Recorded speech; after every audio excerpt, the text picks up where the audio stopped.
తమన్ గారు అంటే ఏం చెప్తాం,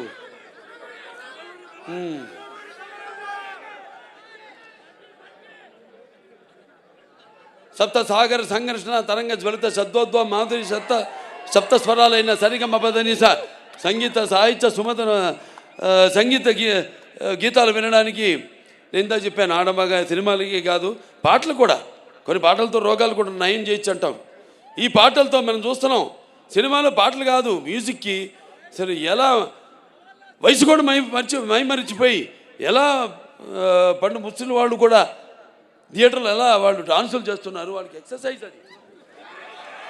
అవును, అది ఎక్సర్సైజ్. ఇదే పాటలు రోగాలు నయం చేసేదంటే అది 2-3 రకాలుగా కావచ్చు. విని కావచ్చు, లేకపోతే మన నడవడిక కావచ్చు, ఆ పాటలకి మన ప్రతిస్పందన కావచ్చు, ఫిజికలీ కావచ్చు, ఆర్ ఇంకో రకంగా కావచ్చు, పరోక్షంగా కావచ్చు. మరి ఆనాడు విన్నాం మనం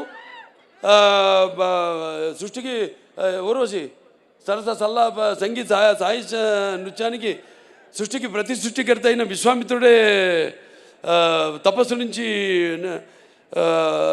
భూమిలోకి వచ్చాడని, అటు ప్రపంచంలోకి వచ్చాడని, అలాగే శ్రీకృష్ణుడి వేణునాదానికి నాగపాములు సైతం గోవులు సైతం మేతమాని మోకరిల్లాయని, అలాగే నేటికి నాదస్వరానికి ఈ నాగపాములు సైతం పడగలెత్తి ఆడడం మనం చూస్తున్నాం. అంటే సంగీతం బాగుంటే ఆ సినిమా హిట్ అయినట్టే, అది మన పండితుల అంచనా. ఇది హిట్ కాదు, పేలిపోతున్నాయి.